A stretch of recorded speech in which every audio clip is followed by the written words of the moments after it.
एक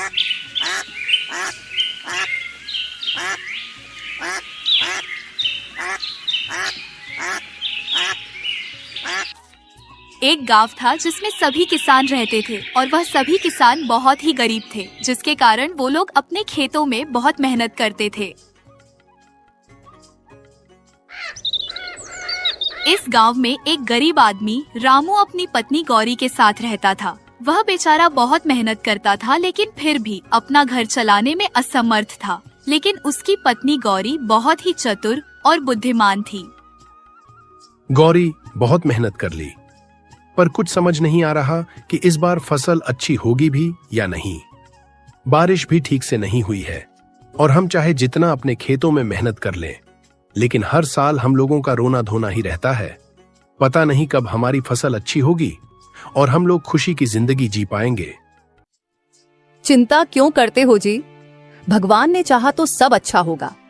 चलो पहले तुम हाथ मुंह धो लो, मैं गर्मा गर्म रोटी और सब्जी ले आते हैं जिसे आप खा लो।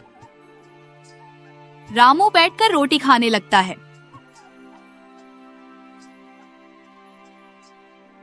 देखो रामू, हर समस्या का हल होता है, हिम्मत मत हारो।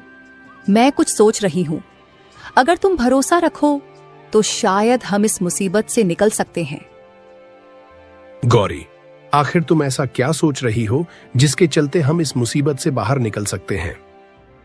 अभी सब बताना ठीक नहीं है, पहले फसल की कटाई हो जाने दो, तब मैं तुम्हें सब समझाऊंगी।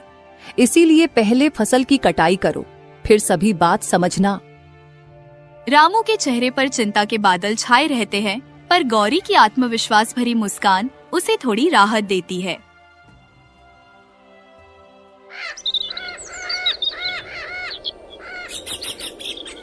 कुछ दिन बाद गांव के चौपाल पर कुछ किसान मौजूद हैं। रामू भी वहां मौजूद है। सब किसान अपनी अपनी समस्याओं पर चर्चा कर रहे हैं। इस बार तो सच में बुरा हाल है। बारिश नहीं हुई तो फसल का आधा हिस्सा तो यूं ही खराब हो गया। फिर हम लोग क्या करेंगे? और बार बार फसल उगाने के लिए हम लोगों के पास पैसे कहां से आएंगे? मुझे तो कुछ समझ नहीं आ रहा है। हाँ भाई, ऊपर से साहूकार भी ब्याज बढ़ा रहा है। अब तो खेत बेचने की नौबत आ जाएगी और फिर खेत बेचना हमारी एक मजबूरी होगी। यही तो बात है, समझ नहीं आ रहा कि क्या किया जाए। कुछ ऐसा हो जाए जिसके चलते हम लोगों की फसल अच्छी हो जाए, तो हम लोग अपना अपना घर अच्छे से चला पाएंगे। सभी किसान आपस में बातें कर रहे थे, तभी वहां गौरी आ जाती है और उन सबसे कहती है, तुम लोग यूं ही चिंता कर रहे हो, अगर दिमाग से काम लो तो हर समस्या का हल मिल सकता है। अरे तुम लोग अभी अपने अपने काम में लगे रहो और ज्यादा चिंता मत करो। भाभी, आखिरी समस्या का ऐसा क्या हाल है जो आपको पता है? अच्छा, आप ऐसा करो कि जो भी आपको पता हो आप हम सबको बता दो, जिसमें हम लोग आपकी मदद करेंगे। अभी नहीं, सही समय पर बताऊंगी, पर एक बात का भरोसा रखो, इस बार फसल का नुकसान नहीं होगा। आप बस भगवान पर भरोसा रखो और मेहनत करते रहो।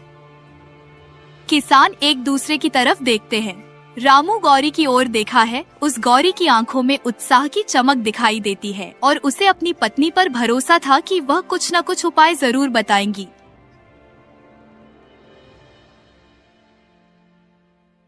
रात का समय दोनों अपने घर में खड़े थे, तभी रामू गौरी से कहता है, गौरी, तुमने आज चौपाल पर जो कहा उससे सबको थोड़ी उम्मीद तो मिली है, पर सच में तुम्हारे पास कोई उपाय है या बस सबको तसल्ली दे रही थी? उपाय तो है, पर जब तक सही समय न आ जाए तब तक उसे बताना ठीक नहीं होगा, और इसीलिए मैंने अभी तक तुम लोगों को वह उपाय नहीं बताया है। मैं तुम्हारे भरोसे पर हूं, पर दिल में डर भी है। अगर कुछ उल्टा हो गया तो हम लोग कहीं के नहीं रह जाएंगे, ना ही घर के और ना ही घाट के।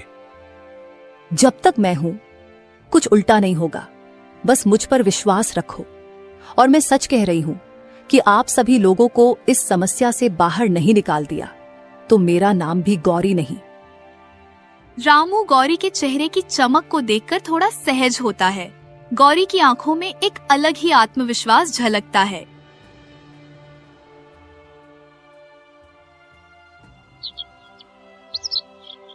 अगले दिन सुबह होते ही गौरी अपने सामने कुछ अनाज के बीज रखकर बैठी थी। तभी रामू गौरी से पूछता है, ये क्या कर रही हो गौरी? और यह अनाज के बीज सामने क्यों रखकर बैठी हो? बस फसल को बचाने का तरीका खोज रही हूं। फसल को बचाने का तरीका सिर्फ इन अनाज के दानों से? गौरी, तुम आखिर कहना क्या चाहती हो? अभी तो मैं कुछ नहीं कहना चाहती हूं, लेकिन हाँ, देखना कुछ दिनों में इसका असर दिखेगा। रामू की आंखों में संदेह है, गौरी के चेहरे पर आत्मविश्वास। ये रहस्य क्या है? गौरी, तुम इन अनाज के दानों से फसल बचाने की बात कर रही हो? ये कैसे मुमकिन है? बस थोड़ा धैर्य रखो। ये सिर्फ अनाज के दाने नहीं हैं, इनमें समझदारी भी छिपी है। मैं तुम्हें सब समझाऊंगी, पर पहले मुझे कुछ तैयारी करनी होगी।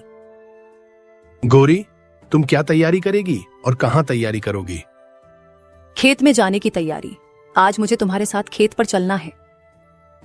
रामू के चेहरे पर उलझन के भाव है। उसे समझ नहीं आ रहा कि गौरी क्या करने वाली है।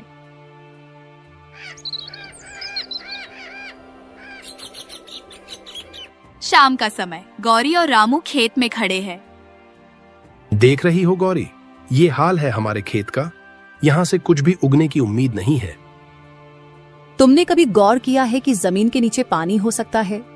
हर जगह जमीन के नीचे पानी होता है। क्या मतलब? बारिश तो हुई ही नहीं, तो पानी कैसे होगा? और अगर इसके नीचे पानी ही होता तो हमारी फसल बहुत अच्छी तैयार होती। पानी हो या ना हो, पर इस मिट्टी के नीचे कुछ छिपा है। हमें उसे खोजने की जरूरत है, और मैं एक छोटा सा प्रयोग करना चाहती हूँ। कैसा प्रयोग गौरी? आखिर तुम यहाँ इसे देखकर कुछ सोच रही हो क्या, और तुम्हें कुछ पता चल रहा है? ये मिट्टी सूखी जरूर है, पर इसमें जान है। अगर इसे सही ढंग से सींचा जाए तो इसमें फसल फिर से लहलहा सकती है। गांव में जितने लोग कह रहे हैं कि मिट्टी ज्यादा खराब है, लेकिन उतनी ज्यादा खराब भी नहीं है। माना कि हम इसमें किसी भी फसल के बीज बो देंगे, लेकिन फिर पानी कहां से लाएंगे? नहर सूखी पड़ी है और कुआं भी खाली है। यही तो चतुराई है। पानी तो आसमान से नहीं बरस रहा, पर हमें अपने हाथ से पानी बरसाना होगा। हाँ, और ये काम मैं आज रात को शुरू करूंगी। रामू को गौरी की कुछ बात समझ में नहीं आ रही थी, लेकिन फिर भी वह चुपचाप का रहता है। शाम होते ही गौरी फिर से वही बीजों को लेकर बैठ जाती है। कभी रामू उससे पूछते हुए कहता है, गौरी, अब तो बता दो कि तुम इन बीजों का करने क्या वाली हो, जैसे कि हमारी फसल अच्छी तैयार हो जाएगी। ये बीज साधारण बीज नहीं है। मैंने इन्हें कुछ जड़ी बूटियों के साथ मिलाकर तैयार किया है। अगर इन बीजों को जमीन में बोया जाए और हल्का सा पानी दिया जाए तो ये मिट्टी की नमी को बढ़ा सकते हैं। क्या ये मुमकिन है? और इनके चलते हमारी फसल भी अच्छी खासी तैयार हो जाएगी। हाँ, मुझे अपनी माँ से ये विद्या मिली थी। हमारे पुरखों के पास ऐसे बीज होते थे जो जमीन की सेहत को सुधार सकते थे, और मुझे इन बीजों पर पूरा भरोसा है कि यह अपना काम जरूर दिखाएंगे। ठीक है गौरी, अगर ऐसी बात है तो मैं तुम्हारा साथ जरूर दूंगा। रामू को ज्यादा कुछ तो समझ में नहीं आया था, लेकिन रामू ने गौरी पर विश्वास करके उसका हौसला बढ़ाया।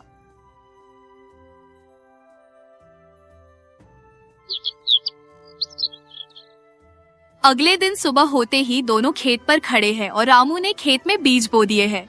अभी रामू गौरी से कहता है, ये बीज अलग तो नहीं दिख रहे। क्या सच में इनमें कुछ खास है, या तुम सिर्फ मुझे बहका रही हो ताकि मैं अपना दिल छोटा ना कर पाऊं और अपने काम में लगा रहूं? धैर्य रखो रामू, देखना कुछ ही दिनों में इसका असर दिखेगा, और असर ऐसा दिखेगा जिससे सारे गांव वाले भी देखकर चौंक जाएंगे और मुझसे यही बीज लेने की कोशिश करेंगे। बस अब कुछ दिन रुक जाओ। अगर ये बीज काम कर गए तो हम कर्ज से भी बच जाएंगे और गरीब लोगों की मदद भी कर पाएंगे। फिर हम लोग इतने ज्यादा गरीब और गिरे हुए नहीं रहेंगे, हमारी भी तकदीर पलट जाएगी। और अगर काम न किया तो भी हम हिम्मत नहीं हारेंगे, बल्कि दोबारा कुछ न कुछ उपाय करके दूसरे बीज बो लेंगे। रामू गौरी की तरफ देखता है। गौरी के चेहरे पर आत्मविश्वास की चमक है। रामू के मन में भी थोड़ी सी उम्मीद जाग उठती है।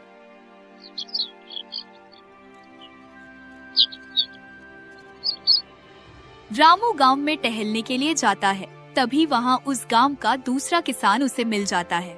फिर वह रामू से कहता है, अरे रामू भाई, क्या हाल है? और मैंने सुना है कि तुम्हारी बीवी ने जड़ी बूटियां से कुछ ऐसे अनाज के बीज बनाए हैं जो कि खेत में बो देने के बाद अच्छी खासी फसल देंगे और जल्दी तैयार भी हो जाएंगे। क्या यह बात सच है? हाँ भाई, यह बात तो सच है कि मेरी बीवी ने जड़ी बूटियां से कुछ अनाज के बीज तैयार किए हैं, लेकिन अब उनका हम प्रयोग कर रहे हैं। आज ही उन्हें खेतों में बोकर आए हैं और कुछ दिन बाद अगर उन्होंने अंकुर दे दिए तो शायद हमारी फसल जल्दी और अच्छी तैयार होगी। बस मैं कुछ दिन का इंतजार कर रहा हूँ। ओह भाई, अच्छा है जो तुम ही सबसे पहले उनका प्रयोग कर रहे हो, क्योंकि तुम्हारे जैसा किसान गांव में नहीं है और इस गांव का हर व्यक्ति तुम पर विश्वास करता है। और भाई, अगर आपकी फसल अच्छी तैयार हो तो कृपया करके आप मुझे भी थोड़े बीज दे देना, जिन्हें मैं अपनी खेत में बो दूंगा और फिर शायद हमारी भी फसल अच्छी तैयार हो जाएगी। अरे भाई, मैं जरूर बीज दूंगा, और तुम्हें ही नहीं, इस पूरे गांव के हर किसान को, क्योंकि मेरी तरह हर कोई मुसीबत में और गरीबी में जी रहा है और मैं नहीं चाहता हूं कि कोई किसान गरीबी में जिए। इसीलिए मैं हर किसान को बीज दूंगा। रामू भाई, तुम्हारा बहुत बहुत धन्यवाद जो तुम खुद की स्थिति में दूसरों की तुलना कर लेते हो और उनके बारे में अच्छा सोचते हो। सलाम है तुम्हारी ऐसी सोच को।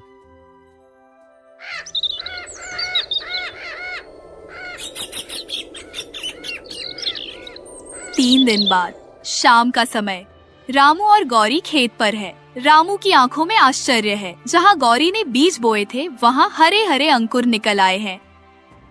गौरी, ये कैसे हुआ? ये तो सच में अंकुर फूट गए।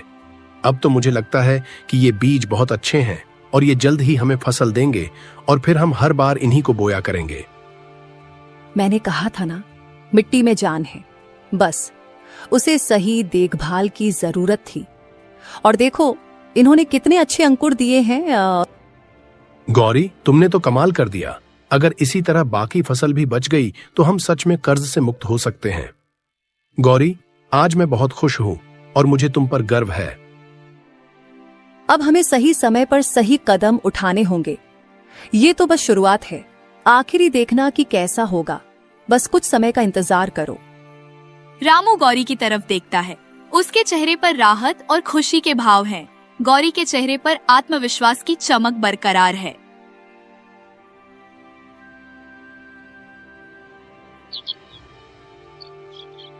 सुबह का समय, गौरी घर में बैठी है। पास ही रामू बैठा हुआ है। दोनों के चेहरों पर आशा और चिंता का मिला जुला है। गौरी के सामने वही बीज रखे हुए थे। गौरी, जिन बीजों को तुमने बोया था उनसे अंकुर तो फूट गए हैं, पर ये काफी नहीं है। अगर बाकी खेत की फसल नहीं बची तो ये छोटा सा हिस्सा हमें कर्ज से नहीं बचा पाएगा। हमें और उपाय भी करने होंगे। जानती हूँ, पर ये छोटी सी शुरुआत ही हमें आगे का रास्ता दिखाएगी। पहले मैं देखना चाहती थी कि ये बीज सही से उगते भी हैं या नहीं। अब जब अंकुर फूट गए हैं तो बाकी खेत को भी बचाया जा सकता है। इसके लिए हमें गांव के दूसरे किसानों को साथ लेना होगा। अगर सब मिलकर इस तरीके को अपनाए तो पूरा गांव इस मुसीबत से बच सकता है। क्या बाकी किसान तुम्हारी बात मानेंगे? वे तो पहले ही हिम्मत हार चुके हैं। मुझे तो नहीं लग रहा है कि वो तुम्हारी बात मानेंगे। मानेंगे। जब उन्हें इस खेत के अंकुरों के बारे में पता चलेगा तो उनके भीतर भी आशा जागेगी। पर इसके लिए हमें सही ढंग से बात करनी होगी, तभी वो हमारी बात पर विश्वास करेंगे। रामू गौरी की ओर देखता है। उसकी आंखों में संदेह है, लेकिन गौरी के आत्मविश्वास को देखकर उसे भरोसा होने लगता है। गांव की चौपाल। गांव के सभी किसान एक जगह इकट्ठा है। उनके चेहरों पर चिंता और थकान के भाव है। कुछ किसान आपस में धीरे धीरे बात कर रहे हैं। गौरी और रामू चौपाल के बीच खड़े हैं। भाइयों, हम सबकी हालत एक जैसी है। फसल सूख रही है, कर्ज बढ़ रहा है और बारिश का नाम और निशान नहीं है। यही तो हम सब कह रहे हैं रामू। अब तो खेत बेचने की नौबत आ रही है।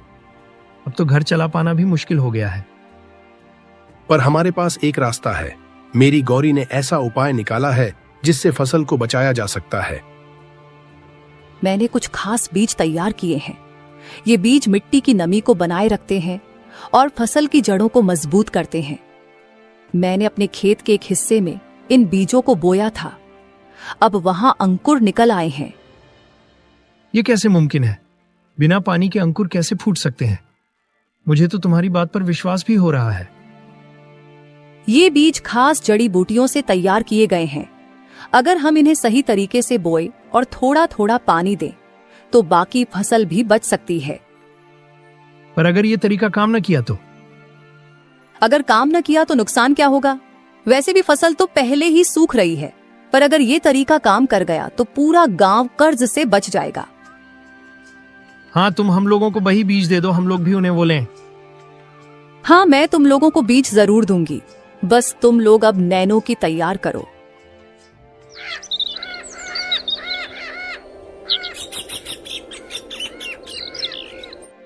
फिर सब लोग अपने अपने खेतों में गोरी द्वारा दिए गए बीजों को बो देते हैं।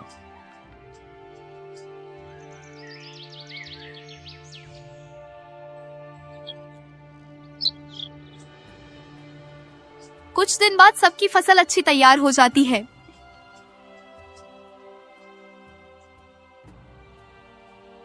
देखो भाइयों, सब लोगों की फसल अच्छी तैयार हो गई है और अब सब लोग अपना अपना कर्ज चुका देना और फिर से यही बीज बो देना। सब लोग रामू की हाँ में हाँ मिला देते हैं। इस तरह गौरी ने सबकी किस्मत चमका दी।